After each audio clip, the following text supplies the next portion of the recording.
Hello, ladies and gentlemen. This is the Visionary Dawn podcast, and I'm here with my two guests, Frank Parr and Wayne. What's your last name? Smith. Wayne Smith.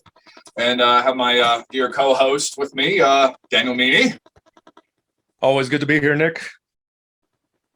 All right.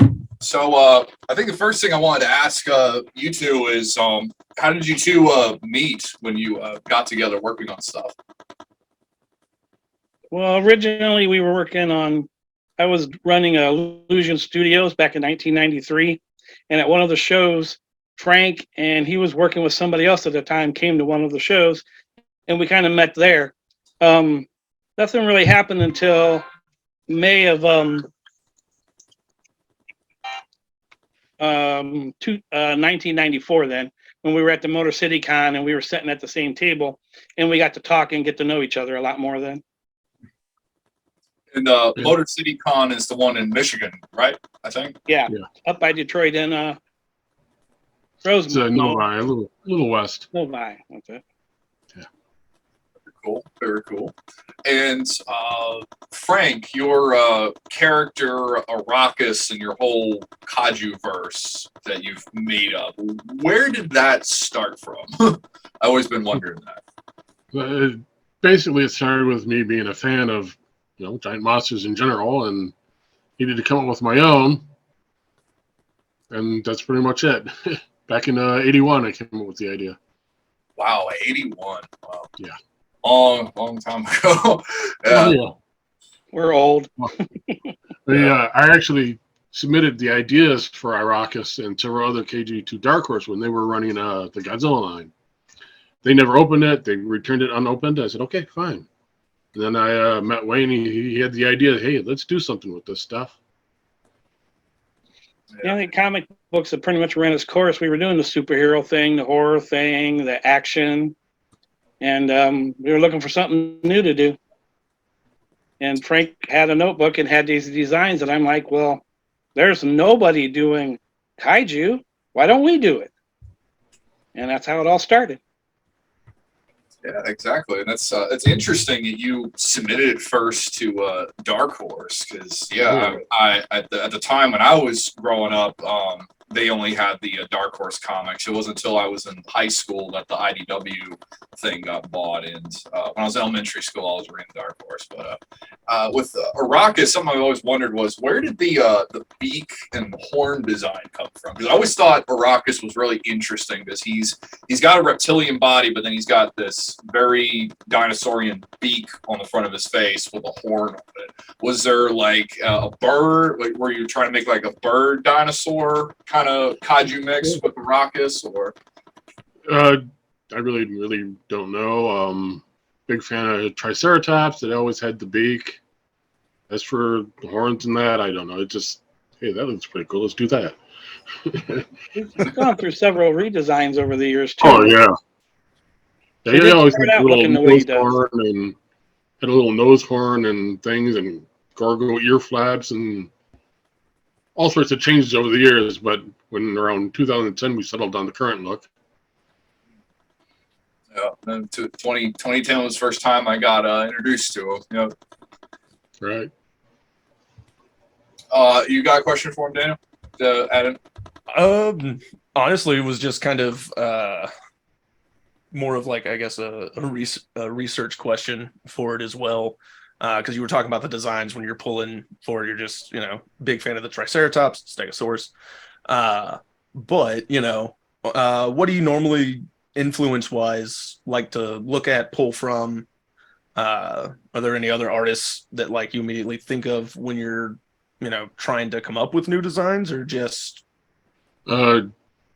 KG-wise, no. It's just whatever pops in my head. Yeah, that's about it.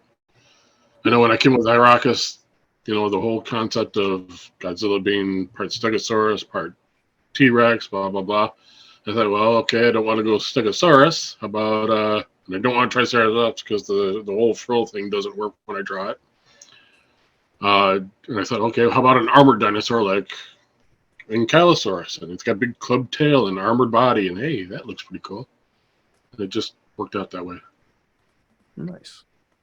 I think the club tail is a really nice addition to him too. It's like it's really sticks out too as a weapon that he has. Yeah. And Wayne, when you what was the first piece you two worked on together? With was it just Arrakis was the first thing you worked on together? Oh no, we've been working together since 1994. So Frank was inking just about any book that has Illusion Studios name on it. Frank inked it. So that's what we first started on. Is the stuff that I and other writers had created for Illusion Studios. And Frank had designs of stuff, and he wanted to start his own company. So we just kind of went from there. He ran into some trouble with his writer artists on the Major Mogul series, and of course I was like, well, dude, I'll write it up for you. You've probably done about 30 books for me. I can at least write a couple for you. Yeah, well, we did so much stuff with, back and forth both our companies. It just seemed logical that would happen. But, the trouble I had with Major Mogul was that the artist writer at the time went off to Hollywood to do storyboards for movies, which he is currently working for Marvel and a few others doing storyboards. So more power. Very, very cool. Yep. Yeah, there's that happens a lot. I remember I met a comic book artist / storyboard artist once. He did designs for Atlantis, The Lost Empire, and Avatar: The Last Airbender. And then he's doing a Dracula comic book now, but then he was doing something before which had to do with dinosaurs. It was really interesting. I know the guy's name. It's lost on me at the tip of my tongue. But if I said it, I know you guys probably know who he is. But anyway. The only two I know is the guy I worked with was Simeon Wilkins, and then Jeff Rebner was at G-Fest. Those are the two I know. No, it's not those two guys. It's a different guy. But I'll just if it comes back to me, I'll maybe mention it. Wayne, what's your favorite piece you two worked on together? Oh, there's a lot of them. What is any of them? I mean, just any. Currently, I'm going to have to say the Wendigo: A Dead Time storybook. The one Wendigo. that we're adapting right now into a graphic novel. I'm a big horror fan, and that's where with Illusion Studios, I did superheroes, I did some sci-fi stuff, but I ran the horror part of our universe. So when Frank showed me the design for a Wendigo that he'd come up with, I was writing Arrakis at the time, and I'm like, dude, the next book is Wendigo. I got to do this. And then I took the story. I took place in Newfoundland, Canada, where I spent about 4.5 years of my teenage years there in Newfoundland. So I took the story, I put it in Newfoundland. The whole idea for the kaiju verse is to get the kaiju are spread out throughout the entire Earth, so they're in different parts. So each story should take place in a different part of the world. That's really, really cool. I think it's a neat idea having them spread out everywhere. And about the Wendigo, how does its powers work? Frank explained to me a little bit what the Wendigo is, but just to the audience, what's right. the concept? I took the general consensus for a Wendigo, and then I kaiju-fied it. I just made it the more it eats, the bigger he gets. And in our story, there's two of them. It takes place with twins. Yeah. I like to put unique spins on our stories. I mean, you can't really tell. I mean, Wendigos have been around forever, so I just needed to find something that hadn't been done with the Wendigos before, and I ran with that story. And I took a lot of real-life events that happened in Newfoundland and Labrador, and I tied it into our story so that people reading it could go like, oh, I remember reading about that in history class. And but then Not around here, but... What was that? Not around here, nobody will know, but... Yeah, they won't, but they will in Newfoundland and in Labrador. Mm-hmm. They'll know. What's one of the real-life experiences that you got? There was a tribe that got cheated out of land in Labrador, and I kind of worked with those guys and put them in Newfoundland. So the real event which names escapes me right now, happened, but I just put the side effect being that they were relocated to Newfoundland, and that's where this story happens. Gotcha. Is there other what's the other real life event you threw in there? Because I'm just curious, Well, like the places like St. John's is actual real place, so I took that. But the Moosehorn Cavern that the story takes place in is outside of St. John's, so that's not real. But the wooded area, if you look up anything about Newfoundland, it is a lot of woods, a lot of forest, way more forest than there is people living, in cities and stuff. So I took stuff like that, and then I put a volcano there. There's no volcanoes in Newfoundland, but I needed it for the story, so we put one there. My whole thing with writing is to put enough reality into it that you accept all the fantasy stuff. I think it's really clever. I think it's neat. Volcano in Newfoundland. I gotta admit, that's kind of creative. And I did just want to say from the writing aspect as well, something just because you've mentioned it a couple of times now, when you're writing like for horror, for superheroes, for fantasy, for those specifically, like were you doing that pretty much like all parallel, like just having to switch genre to genre, or just focused on one for a few years? I have multiple personalities. When I was doing the Illusion Studio stuff, they had all the different varieties. It was whatever my mood hit. If I was in a bad mood or whatever, I wrote a horror story. Needed to kill off a lot of people, But if I was in a fun, teasing mood, then I would write something like Blitz, which people nowadays would see a lot of Blitz in Deadpool. A lot of the stuff that Marvel has done with him, I was doing a couple years before they were with Blitz. Well, it was just stuff like that. The sci-fi stuff like Recon 1 for Illusion Studios, it was a challenge that an artist friend of mine, because he knew I didn't like to write team books. I like to focus on one character. But he challenged me to come up with a team in that, so I did. And that's how that came about. One of the other ones is called Blue Star. And the friend of mine, Bill Rowland, who come up with the original concept for Blue Star, Bill's a Christian. So he took sci-fi elements and mixed it in with Christianity. And then when Bill ended up leaving the project, he just left me everything. So I started adapting that, and I thought that's a great concept. What would a Christian person who has those kind of beliefs, if they were stuck in a sci-fi adventure fighting for their lives, how would they react? What decisions would they make? I thought that was pretty interesting. Gotcha. Nice. It's a very interesting concept. You got another question you want to throw in, Daniel? Because I don't want to be like the guy asking all the questions. Oh no,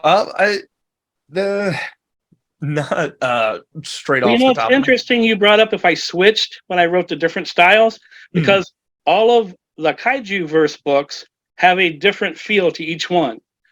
Hopefully, when you read Iroquois, you get that Godzilla feel with the Raymond Burr character doing the narration and stuff. That's what I kind of did with our character, Daniel Malone. I made him the narrator for the story. And that's my tribute to Godzilla. When you read the Wendigo book, you're going to see Stephen King all over the place.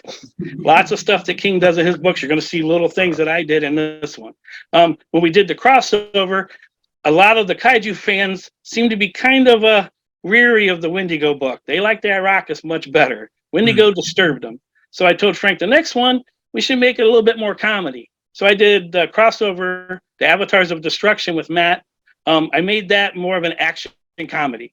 So each book you pick up, kind of feel like a different writer is writing it, I hope. That's what I get across. Yeah, I like that idea. Like you get a different atmosphere from each one that you pick up. Yep, that is the goal. Here's actually a really good question for you. So what do you think makes a really good horror story or a very good Kaiju story, since you've been writing them for a little bit? Well, Frank, you want to pipe in on the Kaiju? Because I'm a Godzilla fan. I've seen a lot of the movies and King Kong and War of the Gargantuas, but when it comes to writing the Kaiju stuff, I'm kind of still lost at it. I don't really feel it's my forte, so I just kind of put little bits of stuff of Wayne's in there that you normally wouldn't see in a Kaiju. And I bounced the stuff off Frank. And if I come up with something that somebody's already done, he tells me, "Oh yeah, like they did in this movie." I'm like, "Forget it. I'll come up with something else." Yes, it happens quite a lot. Yeah. I'm like, "Really? Did they? All right, fine. I'll come up with something else." Yeah, I don't know. What makes a good kaiju story? Lots of giant monsters. You got to have giant monsters fighting, or I mean, Yeah, that's what you need. Yep. I mean, fair enough. That's true. That's why, like, to this day, for Godzilla Final Wars, to me is still more entertaining than Godzilla 2014, just because of that reason alone. So, Had a good 12 minutes. answer. But speaking of kaiju fighting, though, I find that's the hardest thing to do when I'm writing the story. You got to have a kaiju fight, but what are you going to have two kaiju do that hasn't already been done before? Yeah. That is, everybody's blank. I mean, Well, you've I seen think it all was, these movies that Toho's done. How do you come up with something original? It's hard. Yeah. I think it was. I'm trying to remember his name. He was a. Is it picking me up? Can y'all hear me? Yep. Yeah. Okay. Just making sure. I think it was Matthew Dinian who'd come on with us, the author of Atomic Rex and everything. And speaking of, how do you convey a kaiju fight in such a way, especially in a non-visual medium as well. But I think the principle he went with as well was basically just shifting the perspectives towards either like the damage or like individual people instead, but less their reaction, more just what was happening to them because of the giant monster. And mentioned something that was, apparently something people really liked with his being able to not so much focus on just, it's a monster doing another breath attack, or like you said, it's the same stuff going on. And, there's only so many ways you can depict giant thing moves through city, but it's always, your flair of it, your spin on it is going to be the minute details too, while the giant monster is running through the city. And I think one of the things too that I just got to say, like switching, mostly because it was kind of a nightmare for me personally, but switching genres like that too. Just out of curiosity, how do you classify a horror movie? What is so for a kaiju movie, obviously we need an actual kaiju. For it to be a horror movie, what is your minimum criteria? Mostly because I've had a lot of fun recently learning that audience members who love horror movies categorize them very differently than professional filmmakers, apparently. I think my personal favorite is when we were going over it, and like by the actual definition of horror, because of its use of aliens, E.T. is technically a horror movie. There is suspense, there is the chase to it as well. It is just, the monster in this case is kind of adorable, I guess. And you don't want him captured and everything. So like when you're looking for a horror storyline or a superhero storyline, or specifically a kaiju style storyline, are there specific things you always try to hit, or just certain genre tropes that we need to have because it is horror? Well, I know a lot of writers will sit down with a plot and they work off of the story like that, so they know the beginning, they know the middle, they know the end. Most of the time when I start a story, I have one idea and I just run with that idea. And I don't really have a goal. Like Frank will send me a plot, but I'm not a writer that follows it to the detail. While I'm writing the story, it's basically like the events are happening in my head and I'm writing them down. And sometimes stuff happens and I'm like, oh, that, I reread it. And I go, well, that's garbage. We're not going to do that. And I'll come up with something else. But for a horror story, usually the violence, and I try to put something in there that the reader doesn't see coming. And it's never anything nice. I put something in that hopefully I've distracted them and they haven't realized that this event's going to happen. And when it hits them, it's It's a shock. You should interview some of the people who have read the Wendigo story. They could probably tell you more. I have a friend who I know is into the horror. He loves horror movies and stuff, even the Japanese body horror and that. Some of that stuff I find a little, it's not. Nick's told me about the mermaid. Yeah. Well, I let him read the Wendigo book, and he came back the next week. I go, hey, what'd you think? He's like, I think there might be something wrong with you. He goes, and I'm like, yeah, but I think there's something wrong with him. How could you do that? That is probably the best compliment anybody could come up and say to me after reading one of the horror stories, because I caught them off guard. They didn't see it coming. Nicely put. Nicely put. Not nicely put. You know, that reminds me of a really funny story. I know this actually happened with a movie. You know, Mel Brooks produced the Fly remake, right? With Jeff Goldblum. Yep. So when they're working on the sequel, they got the guy who was who later would be the scriptwriter for the Shawshank Redemption to write the sequel, like for the story, and he also did like the story for the Blob, I think, for the 1988 movie. And when they're discussing the dog that gets deformed by the telepod, Mel Brooks read the thing, and he says, "You can't do that. You're awful. You can't do this. You can't kill a dog." Like, that's not to a dog. Something you should be doing then. Yeah, like he says, like, you can't deform a dog in a telepod. It's like, but no. Read the rest of it. And then it makes sense thematically because the villain of the movie gets deformed by the telepod at the end, and it's a revenge thing. So you feel bad for the dog, but it builds character on the guy becomes the Fly. Wait. Yeah, it motivates him. Yep. It motivates him to punish the guy that did it. Yeah. I love both of those movies. Daniel has no clue what we're talking about because it's one of those things. So I have seen both The Fly and The Blob, but the what's funnier to me is the doing that deforming the dog early in the movie and pretty much solidifying that your audience is going to just loathe the villains and everything done to them is thus okay. What's really great is the fact that idea is alive and well because it's basically John Wick. It was like, that's the literal say, like a principal setup for that film as well is, they killed John's dog. We really don't care what Mr. Wick does after this because everything is fair game now. And I mean, they're making a fourth one, so they could apparently get some setup pretty far in it. And the other two do kind of build on the world and everything. You can't just have them keep going for the dog, of course, but it is interesting to, once he said the plot back, I was like, wait a minute. That sounded really familiar. To it. And we mentioned earlier as well just the concept of trying to come up continually with original stuff, and it I don't know how either of y'all feel with like the current state of originality, or what y'all's personal standard for that is, because most of, like, for me it is mostly a I want to see what two things that have not been put together gives us. That is the general idea for it. But for, when you're coming up with comic books or with just novels as well, I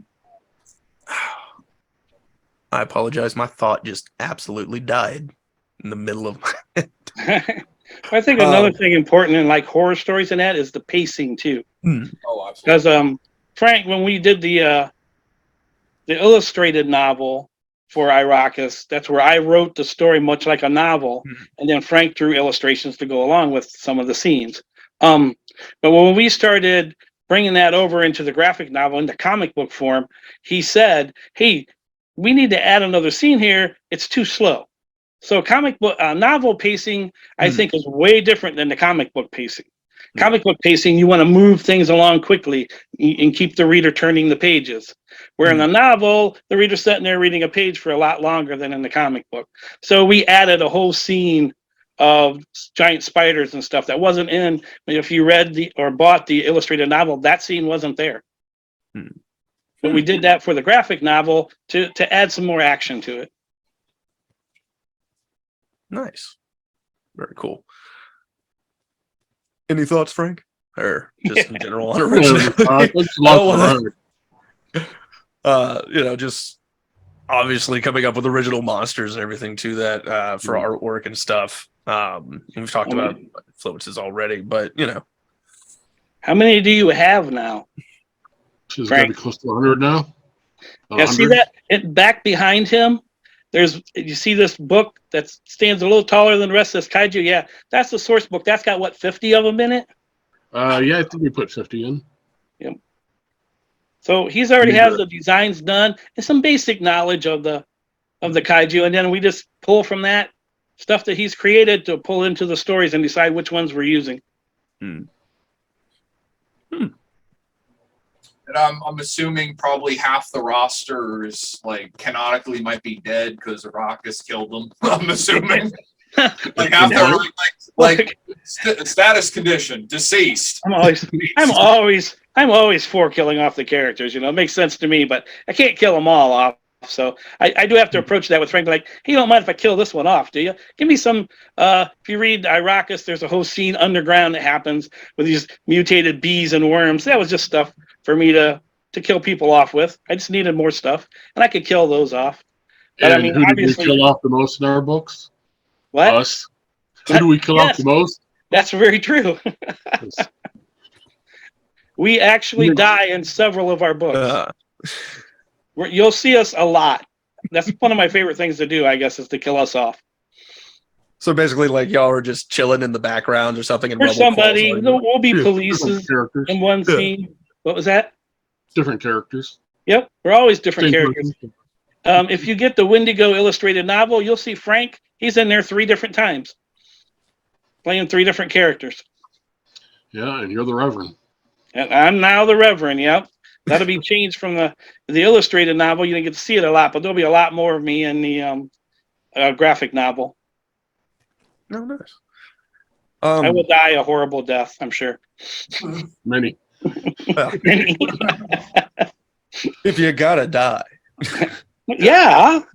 You would be surprised, though. Over the years, we've ran into some artists that are not too thrilled about drawing their death scenes. Oh, yeah. I think most people have a tender relationship with their own mortality. That's just a normal thing. Creators, I don't know why. I think it's the intake of all the other information that we generally enjoy. Because most of us, I mean, I've got hundreds of books behind me. We've seen hundreds of movies. How many comics have we read, for just to learn the craft ourselves and everything. But it's also, I don't know. I'm sure there is a correlation, I guess, between the macabre mentality or the melancholy attitudes and an artistic leaning, perhaps. At minimum, there's a pattern. Yeah. I don't understand that. So it's a entertainment medium. So, and I got no problem being out in the public. So, kill me. I'll kill myself off as many ways as I want. Just come up with some creative ideas. Gotcha.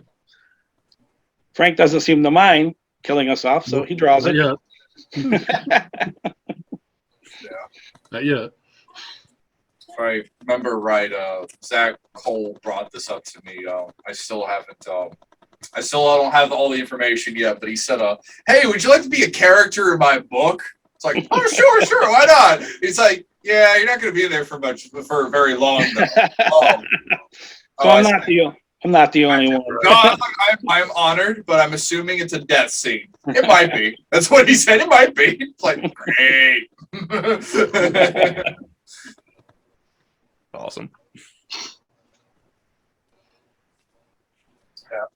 So, actually, back on the Kaju thing, like it just kind of hit me now. Actually, a good idea that I've seen only a little bit, but they don't do it as much. I think Gamera did it the most at like maybe three films, and then it was 2 in Godzilla. And then I haven't really seen it again since, which was using the buildings or something as a weapon. Which that's a kind of interesting idea. Using like picking up a thing of rubble and just like whacking another monster with it. I haven't seen that done too many times. And one of the ones from my childhood, it comes to me a lot because it was kind of a neat idea, at least to like temporarily stun Godzilla. And they later did it again in Shin Godzilla, but it was another monster who did it. It was just they blew up part of a building and got to crash onto Godzilla to pin him down in Shin Godzilla. But Orga, or Millennium, I should say, before it becomes Orga, Millennium inside of its ship gets the idea to crash the Millennium Tower on top of Godzilla to pin him down and just like knock him out so it can extract its DNA out of him and then try to fuse it with its body and that kind of stuff. And then it tried using the what was it? The subway? What was it? No, not the subway. It was the power grid cables that go below Shijaku and like restrain Godzilla using them. Like it grabbed his arm, his mouth, so he couldn't use his beam for a little bit, and just like it started pulling him with the stuff to try and like knock him over. And I remember that was really creative. If you watch the Japanese version, when they pull up the laptop when it shows Orga's ship was hacking all this data on Godzilla, one of the articles it pulls up, a friend over in Japan told me this. The article it pulled up was about the first Godzilla attack, because in Godzilla 2000, at least in Japan anyway, canonically it takes place after the first Godzilla film. But that was back when they were trying to do that thing where it's like all the Millennium films have some tie to the first Godzilla movie. But his theory was that the alien got the idea to use the power cables and to shove the building onto Godzilla because of the information from the first Godzilla attack, because the power grid kind of temporarily stopped him for a little bit until he used his breath attack on it. Like, at least it worked as a barricade until he used his time. Right. I don't know. But I don't think I've seen too many stuff with like the monster using a weapon, like a building or a piece of rubble as a weapon yet, though. We do it in the Arrakis book. Yep. He does in Arrakis. Then the Arrakis and the Atomic Rice get going. They start flinging debris at each other. He starts slinging debris at each other. Oh yeah. Nice. Speaking of the Arrakis and Atomic Rex fight scene, that was actually done way differently than I would normally write. The original idea was for me and Matt to write separate fights and then take those two fights and put them together. But my time, I just didn't have enough time to do it. So I told Matt, well, send me your fight and I'll go off of that. So when you're reading the crossover fight in the second part, when it comes out, that's actually Matt starts the idea and I run with it in different scenes. We both wrote it, but he never seen the actual fight scene until it was actually done, drawn. Okay. Nice. Yeah. I've never written, I don't know. You said that he was also a writer. Have you ever wrote with a co-writer and then had a mixed two ideas together? Not that we had to publish. There was a few exercises when I was kind of sharpening my writing skills and stuff, but one of the things I did want to ask for co-writing, especially, it would become even more of a challenge, I would imagine. How do you handle your work schedule for writing, basically, and for artistic work? How much, do y'all throw practice in there still daily? Do you just write every day, whatever you're working on? Is there a schedule? Is it just by the seat of your pants? Just kind of curious on writing wise for me now, it's by the seat of my pants. It's whenever I got a free time to do it and I'm not wore out that day. The older I get, the harder it is to find the time to do the stuff. Now, back in 93, 94, I was writing every day, all the time. So many ideas were coming up. We were doing different conventions. We were building Illusion Studios at the time. So I was meeting different creators and we were all working together on stuff. It was way easier back then than it is for me nowadays. Now, Frank, how often do you draw? All the time, day and night. I wake up. I wake up with a pencil in my hand, drawing something. Oh, I did it already, huh? I drew at work. I did a lot of the books at work. Oh, So, really? Oh yeah. It sounds like I wonder- sitting in the car underneath a parking lot light at night. Yeah, stuff like that. Whenever. when I was getting ready to graduate high school, I had a mini sketchbook in my pocket, and one of my friends went up to me. He's like, "You just can't let go of that thing, can you?" I said, "Not over my deathbed. I can't. I gotta keep going." Like I had like a miniature one about this big in my pocket, because I mean we're all sitting there like just waiting to go up. I'm just like, I'm gonna go draw 2003 Godzilla. Oh, if I had a pad with me, wherever I went, I'd be sitting somewhere. Aren't you watching that movie? What movie? Shouldn't you be driving? Drive. Who drives? Gotta draw. Gotta draw. I thought you were driving. I thought you were driving. I just imagined to draw like a car. This ain't a car. Draw a plane. I'm flying my way to my destination. Leave me with As a writer, I don't do all that. I just have the character stomp right through Frank's house. Yeah. That in the first. Oh, that's gonna. Is that in the first part or the second part? Yeah, I think it's in the first part. Yeah. Yeah, he goes out of his way to step on my house. And, come on. And then what did we do? We forgot to kill you off in that book too. That's true. I survived. No, I'm dead a few times in it. We're just hidden in the fight scenes. Remember, with with all the different types of dinosaurs, got our initials on them. Right. Nice. Oh yeah, that's right. I forgot about that. Yeah, there's a lot of stuff hidden in that first part of the crossover. I think we die like 3 or 4 times in it. Mm-hmm. Yeah, even Matt gets a stomping. You know what? Matt got stomped Matt, on. oh, in yeah. one of the pages. Matt gets stomped on by Atomic Rex. Yep. Yeah. Matt gets stomped by his own creation. Yep. Oh. While he's coming up with the idea for that creation. Yeah, that's right. Yeah. I got it. Atomic Rex. It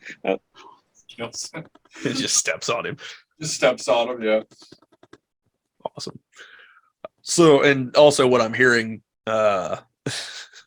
probably to every young creator's dismay, from our senior creators here, as in inexperienced gentlemen, is that practice is key. Sure. Still. I've had writers tell me, how do you come over blocks, How do you get over that? Like, you just start writing. And when you read the story, it's all put together. But that's not how it was written. For me, on most of the stuff is pieced together. So I get ideas, I write the parts out, and the beginning that you read in the comic book may not have came first. The crossover, that beginning in the crossover in part 1, that didn't happen until I sat down at the computer and started writing. I wanted a little kind of intro to get the readers excited. And I just come up with that on the spot. So yeah, if any writers having problems with writer's block in that, just write. Even if it's garbage, write it, because there's been a lot of stuff I've written that I'm like, yeah, this isn't very good, but this part here is good, so I'll take this part and put it over here. And we've tried other crossovers with independent creators too. This is just the first one we've completed because all the other creators have bailed out for one reason or another. But all the ideas that me and Frank come up with over the years, we always worked it in. If they're good ideas, we work it into another storyline for another character. None of it's wasted. Awesome. Awesome. Awesome. Get on the awesome train. Well, well, it's one of those things too that beyond writing every day too, it's, for someone who also is trying to draw more, as well. Be it is really just line mileage, isn't it? Is it for us? If you want to get better, it is just put You just gotta pencil keep to drawing. paper. Yeah. I was really hoping that was a shortcut, but okay, fine. Oh, I this was really hoping, based on the sheer quantity of work I'm hearing. But that's and it is one of those things too that, like, as cliche as it sounds, is like, yes, it is just practice. It is also mildly comforting because, you know, you'll get what you put into it, basically, for us. So means I need to spend all of 2023 filling a sketchbook. But we'll do it for it. And but just, you know, before we let you guys go, for, you know, having a plethora, and I think Nick kind of asked you like what your favorite to work on was and everything, and for those like standout scenes, I guess, for each of you, what was like kind of just like the most out of context idea for the kaiju comic that, you know, you pitch to the other one and you just start working on it and it just kind of falls into place, I guess? What's like the wild idea that following it just, you know, worked out, I guess? Wild ideas. Well, it probably came from me if it's wild. So, um, I I was trying to find an overall connecting story for our universe, for the kaiju verse. I wanted the stories to be independent, but I wanted those kaiju to lead to something bigger, like a big crossover of the characters. So I pitched several different ideas over the years before I've come up with the way it is now. And that doesn't mean that's the way it's going to stay with me. I'm horrible at keeping, like, this is the idea, we're going to stick with this. But as time goes by, we don't exactly stick with it. But one of the wildest ones was that the small man was going to be the Antichrist. Or no, we were going to make the small man look like the Antichrist, but he was really going to be the opposite. And this would bring about revelations and all that, all this religious stuff, which I thought was pretty crazy. I don't know how Frank really thought about it. it's changed so many times I don't remember what he is right now. Well, that's the bad guy. Well, I don't want anybody to know what the small man is yet. But he's not the Antichrist or the good guy either. So, right. I actually got another question for you, Frank. So you got started at the Artist Alley in 2010 or is it before? GFest had started an Artist Alley way back. I don't remember what year it was, and it was a horrible failure. They had Bob Eggleton and I forgot who the others were. There was like 10 or 12 of them, and nobody knew they were there. And I hadn't even had a table yet. I was just helping Chris Skelf run his table. Nobody knew we were there because there was no signage or any. So, but I've been working Artist Alley since 93, 94 when we were doing comics. So it's nothing new to me. Oh, this must have been back when it had a different name. Because I remember G-Fest. Oh, yeah, it started at G-Con? G-Con. I think it was called G-Con. Oh, yeah. Oh, yeah, it was a different hotel and all that. And, you know, and over the years, it started up again. And, like, you know, I don't even remember the years it started. The person that was running it wasn't doing very well, so I took it over from her and ran with it and built it up until the point where now they don't have an Artist Alley because they decided it's licensing problems. Yeah, I heard about that recently. The whole, I guess something with Toho finally cracked because in the previous years, you know. It's always been the speculation that it was Toho related, and it turns out it's got nothing to do with Toho. You know, it's just that there's all these incidents happening at other conventions where people are being sued for copyright infringements, and apparently it got the better of people, and they decided, okay, you can't have copyrighted material at your table. Well, that leads out just about everybody, so. I heard on the email it was about only Godzilla and like it was only Toho. Originally, yeah, originally it was just Toho, but this next year coming up, all characters. If you don't have the license, you can't sell prints for it. I say, wow. I didn't hear that news yet, but thank you for informing me. That's but I did want to get into my question I was going to ask about it though was your experience with the Artist Alley, running it from the years before. Did you have fun with it, and like what? Oh yeah. What would you to somebody, I guess, going into it, what would you recommend? Like let's just say aside from G-Fest, let's say you go to a con where they do allow Godzilla art or some of these things, you know. Just have fun. There's nothing else. You don't overstress it. Just bring your stuff, put it down on your table, and interact with the people in front of you. I mean, not just the people in front. Interact with the other creators. Oh yeah, that's meet people. Yep. Don't just sit there staring at your tablet and don't talk to anybody. It's Artist Alley. You're there to talk to people. Get out and talk to people. Yeah. If you can't do that, because there's some creators that are extremely shy, bring somebody along who can, and let them get the conversation started in that. And don't be afraid to talk to the other creators. I definitely have to agree with that. I went to GalaxyCon. That was my first Artist Alley table. The GalaxyCon up in Richmond. And, you know, what made people come to mind was I was very, you know, social. I talked to them. And, you know, like I noticed something was like there was lines of other people like had Artist Alley tables and they're just kind of sitting behind the table, not really moving around much, not saying much and stuff. And one of the things I did is like every now and then I had a little break and stuff, and I'd go over and talk to them. And you know, I guess just from like social osmosis, I suppose is what happened. They started to get more active, and then they started to get more people back.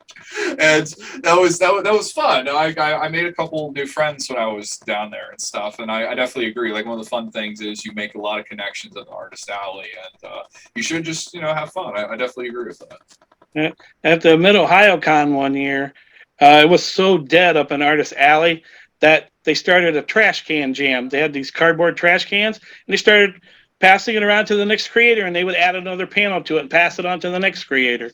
So everybody got to see other people's works. It was kind of a cool, fun idea. I don't know what happened to it after it was all done. Somebody probably took it home. Probably. Yeah. I was gonna say the Frank, just like you said, like the interaction stuff is definitely, I feel like, a kind of a make or break thing for artists with it. And you know, you know, some people are just shy and it is just difficult, but there's probably one loud friend that's adopted them that, like you said, they can bring them and have them. You I'm, know, I'm the quiet one. Wayne's the talker. If you've watched enough of this video already, you know. Yep, I'm definitely the mouth. Yeah. Did you go to this recent G Fest we had at the Hyatt at the new place, Frank? No, you didn't go to that? Didn't. Okay. No, I was incapacitated at the time. oof. Been a rough year. Yeah. I was there helping run the tournament with Michael McCants. You know, the Godzilla Save the Earth tournament that we do every year at the con. And it was good. There were some interesting changes. The bigger space, I think, was really nice.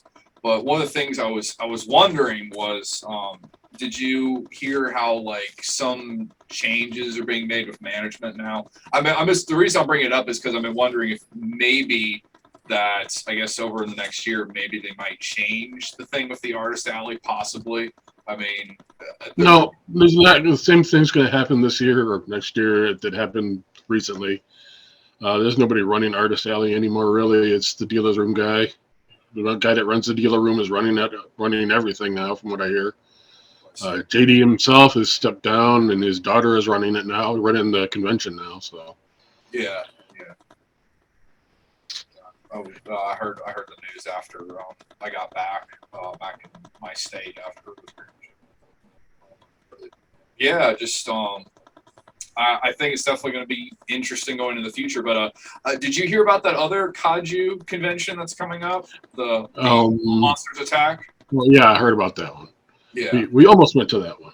yeah. A couple of my friends went to that, and they said it reminded them of like the early days of G Fest. I guess the early like 2010 days, because it was, it was like it wasn't as big, but it had that nice like just vibe going with it, where it was like, okay, like like we're gonna, as artists and writers, we're just gonna throw stuff out there at a table, see what we got coming in, and just talk to people, and just it wasn't as crowded as before. Because something I noticed is like I got older, and the more years I went, was like 2010, like getting lines for autographs and stuff wasn't that bad. But I'm sure you remember the little mess back in 2017 where we had the whole line going into the hallway of the ballrooms, and like it goes around to that little corner where the dojo room was at in the Rosemont, and because it went into that little corner and like there's a lot of people trying to get out, it was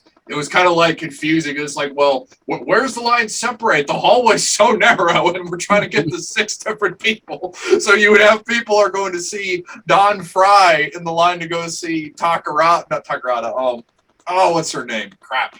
Megumi. Yeah, Megumi. Right, And then, so. Yeah. I don't know. I wouldn't mind going to the All Monsters Attack. I heard stories about it. It would be interesting. I know most of the Artist Alley people from G Fest went there. Maybe next year. We'll see. Yeah, I was gonna say like I would definitely consider going because Oh yeah. I'm gonna try and see if I can get in there. One of my friends who was there selling his little toys and stuff that he made there, like he makes like 3D printed figures and stuff. He sold some of his there. He's saying like, "Oh Nick, you gotta come. Like this is great. It's like the old days again." I was like, "All right, sure." So, and he told me to mention like anybody else who was in the Artist Alley from the old days to like just to let them know about it. So it's one of the things I had to bring up. Right. So, let's see. I got another question. Yeah. So, one of the questions I did have was Arrakis's powers for like the kaiju. So he's got a beam attack, and Right. he's got his tail. Does he just naturally have these? Does he have like an energy source? Like what's Arrakis's like powers exactly? Arrakis basically feeds on energy. I know there was a time Godzilla did that, like 84, 85. But I thought, he needs to have some way of, getting it and drawing it from whatever power source happens to be around. In the crossover, you see him, he's following the power lines. He's actually reaches out in one of the panels. You can see the energy coming off the power lines. He's following it to its source. So, and, he gets getting charged up. He's ready to go. I think you'll get to see a lot more of what makes that work in book 4, because our plans are to go inside Arrakis. So hopefully we can answer that question better then. Yeah, I'll definitely look into it, and we'll put a link to your books on the video description and everything. Okay. Let's see.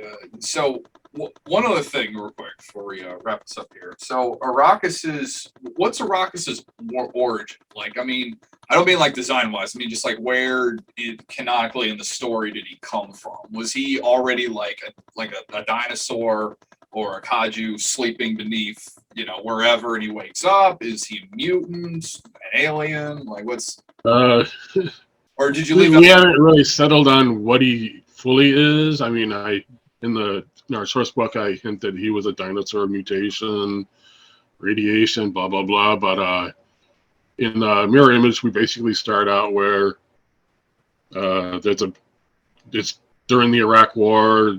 Big bomb gets dropped on a factory, and radiation spills out, and it eventually wakes him up in a fairly entertaining way, I think. and he rises up out of the deserts of Iraq, goes on a rampage. Nice. That's actually really clever. Like having it over there, you know. Instead Well, of, I like to tie it into things, and when coming up with the idea for Iraqis, we just started the Twin Towers just came down, the Pentagon was attacked, and it just seemed like, okay, there's a good starting point. And I needed a place where, okay, why do they call him Iraqis? Sort of an Iraq thing there for the name. Just, it just seemed like a good place to put the story. I like that idea of just having him come out of the desert, because most the kaiju, it's like the ocean, you know. Arrakis is not a good swimmer. How much does Arrakis exactly weigh, since he doesn't float? Oh, I have no idea. A lot. A lot. All that heavy armor on top of it all. So. I was going to say 40,000 megatons, probably. Something like that. I don't know. I don't understand. I see all the stats for how much they weigh to go. And how did you calculate that? I have no idea. He weighs a lot.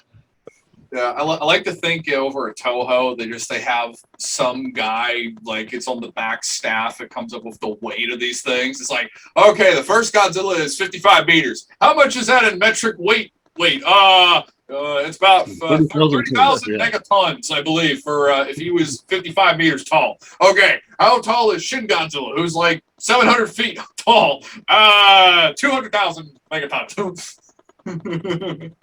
And we'll make it up as we go and change it when we feel like it. I leave all that stuff to Frank. I'm like, well, how big is he? How tall is that? And to a building. Well, you look in their source book, you'll find out I don't list how much they weigh. That's how tall they are. Iraq is at 200 feet. You can figure out what he weighs from there. Somebody probably will. They'll come up with a mathematic way if this is what he weighs. Probably. Got the hollow bones. I was gonna say there's a number of things on like YouTube and the rest of the internet that I enjoy where they do tend to calculate those things, and I always assumed those were in the math classes I fell asleep in. That's just, it is really cool, but it's not a thing I can do. At least the Arrakis has a canon height. We're not dealing with the whole thing of Godzilla, where in the first movie we thought he was 400 feet tall, but in Japan he's only 5 meters, which makes more sense considering how big the buildings were back in, out post World War II Japan. We didn't want to make him too big because then, he's interacting with the people. You want to be able to see the people he's interacting with, not the little tiny speck of, I look down there and there's something that looks like a ant. There's nothing there. So you got to, balance his height and. We're going to get. Go on. Oh, I'm sorry. Sorry, go ahead. So I was rambling. So, none of us do that. What I was going to say is eventually we're going to get to the point where they make Godzilla so big that the whole Japan destruction is just going to be him stepping on the entire island, going back into the sea, just like, oops. It's like a little tiny speck. Was it? They made Earth Godzilla. It's like a mountain. So, okay. They're almost on their way there now. No, they're almost on their way because Godzilla Earth from the anime is like big as a mountain. I was about to say, an artist friend of mine did point out the new, the legendary MonsterVerse has Godzilla's tall enough to create atmospheric distortion to it, where he actually just warps a little. So that is rather large, honestly, for it. But those fights have been honestly really good. How did y'all feel about the modern? I have no problems with the modern stuff. I like what Legendary is doing. I did not like Shin Godzilla. But it's just me. I like the last Godzilla movie that Legendary did. I thought it was really good. Yeah. The first one, I didn't care for the Mutos. I thought they got to have better kaiju for Godzilla to fight. Yeah. I thought the Mutos were interesting in concept, but there was some stuff like I felt was kind of missing with them. Like I think it was I think part of it is like they're supposed to be like an insect reptile, but the weird thing is when you look at them, they look so smooth. Like, Godzilla's got scales and stuff, but the Mutos have like a very unnatural geometric design. But then everything later on has like a nice, look to it, like, Mothra, Ghidorah. Like, they look more organic and they feel more real. The Mutos look just, I don't know, something always felt off about them. Like, they weren't really there. Kind of thing. Looking through their art book, it's like all the design concepts are connected to stealth fighters and jets, and going, okay, so are they robots? No, okay, I didn't get it. Yeah, I didn't get that either. They wanted to make him look like a stealth fighter, but it was like the radiation too mechanical than organic. Yeah. But, there was the mild caveat that it was a little difficult to get invested with the human characters, and there was a lot of time dedicated to the human characters. And they killed off the wrong ones. Yeah, and the first the Godzilla movie that's been promoted almost primarily as you're finally gonna see, a humongous Godzilla, like a real giant Godzilla, for like 5 minutes of the 2-hour movie. The first one, they kept cutting away, and let's close the door so you can't see the fight, and show it on a TV screen off in the background. Give me a break. This is the worst game of peekaboo ever. There was a joke that me and my friends had when the movie came out. It was right when we were walking out of the theater. We were cracking a joke about this. It says, so this is probably what actually happened. So Godzilla went to the bathroom, and then he comes back on set. He says, Mr. Gareth Edwards, I'm ready for my close-up. And Mr. Gareth Edwards turns around while he's shooting the scene. He says, you were gone? Like, he's just still continuing to shoot the movie. It's like, you're gone? What do you mean you aren't here? No wonder all the humans look lost. No wonder they look lost. They're not even supposed to be in the shot. That's hard for a writer when you're writing kaiju. It's not like they talk. So you have the human characters there to basically have dialogue and everything, and then the kaiju are basically just fighting. Mm-hmm. So you got to find a balance in between that. And the first Godzilla movie that Legendary did, I don't think they had the balance right. It was way too much humans, not enough kaiju. Yeah. So I'm kind of mixed. So it's weird. So I really enjoyed Shin Godzilla when I saw it, and I liked it better than 2014. I like Godzilla versus Kong for what they did with Godzilla and Kong.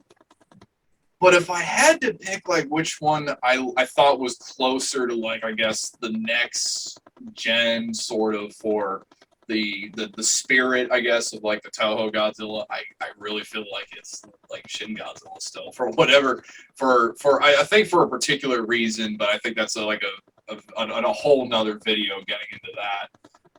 I think it's just like they carried more of the spirit, I think, in there a little bit. Because the one problem I just had, I guess it's something I can bring up briefly. The one problem I had with the Legendary Godzilla is that he seems to deliberately run away from like destroying some stuff, because when they hyped up the 2014 movie, they showed all these shots of the train station stuff, the Muto's attack and stuff, and they all trick you into thinking Godzilla does this, because they show Godzilla in the next shot in the trailer when, they show like all this destruction, and Bryan Cranston says, it's going to send us back to the Stone Age, and then you watch the movie and it's the Mutos that do it. Godzilla just kind of doesn't really do any of that. He's just kind of there.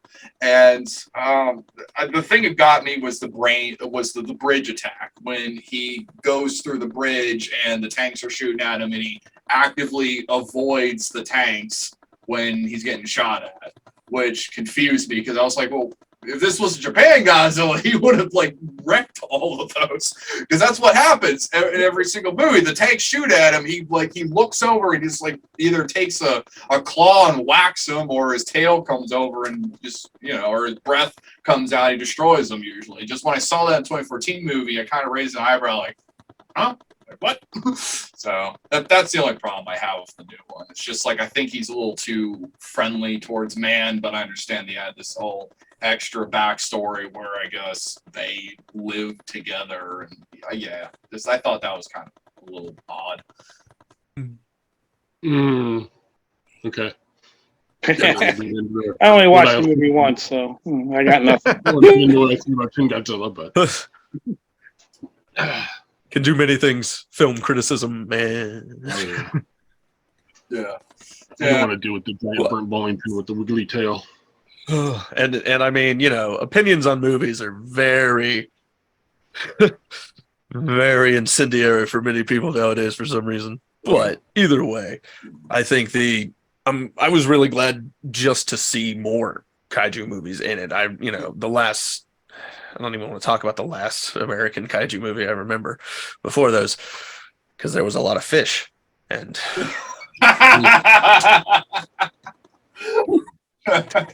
stupid line. We'll never let it go. We will never let it go. Well, let's not forget the other line. No croissant. Oh, you call this coffee? Oh, in America. Yeah, we weren't too big of a fan on them either, which is what inspired one of the kaiju that appear in our crossover, the Genosaurs. They're a direct relation to Geno, Godzilla in name only, as we used to call him. As he used to be called. Yeah, and actually, we killed him off quite a lot. Yeah, since I'm sure both of you saw the movie in theaters. Okay, I was a baby when it came out in '98. So, what was your reaction to just the hype of the '98 movie when it was getting ready to come out, and then when you saw it? All those tie-ins they did with Taco Bell. I have all of those. Yeah. Yeah. But the movie itself, I don't think it's a bad movie. I just don't think it's a Godzilla movie. I think it would have been people would have enjoyed it more if it would have been called something else. Absolutely. Like it does have a lot of the good kaiju setups for it and everything. It is literally just its comparison to Godzilla that probably hampered a lot of it. Yeah. And its comparison to Jurassic Park and probably half a dozen other movies. Yeah, there's a lot of Jurassic Park in that movie. I always think it's interesting every time they try to reboot Godzilla, they always avoid the Castle Bravo bomb, like essentially making him partially. So with the '98 movie, I will admit this is the one thing I think they did was really clever was they took the Morona bomb test, which happened in 1967. That was an illegal French nuclear test, and it was not approved. Apparently, France got some really bad backlash for doing that, since they just decided, oh yeah, we got a nuclear bomb, let's drop it on the Polynesian Islands because we can, and that's what happened. Right. And that's where the '98 Godzilla comes from that nuclear test. But I always think it's interesting they avoid that, because in the Japanese movies they're not shy about it. They're like, oh yeah, America made this thing on accident from Castle Bravo test, kind of really pissed him off, ruined his life, possibly killed his entire family in the nuclear blast that was living below the Marshall Islands. and then when they do it over here, it's like, well, France did it. And then the 2014 movie's like, actually, he already existed, just we did the nuclear test trying to kill him. We have no responsibility in making him. And then the Japan movies are like, no, you did it. It's your fault. It's like, there's definitely only one country that's used nuclear weapons. Yes. And used, not tested. But either way, I don't know. It's one of those things too that Godzilla specifically was the their reaction to the devastation of the nuclear test. So there is it is kind of just intrinsic to the character's history at this point. And it does feel very disingenuous anytime they're, like Nick said, try to sidestep it.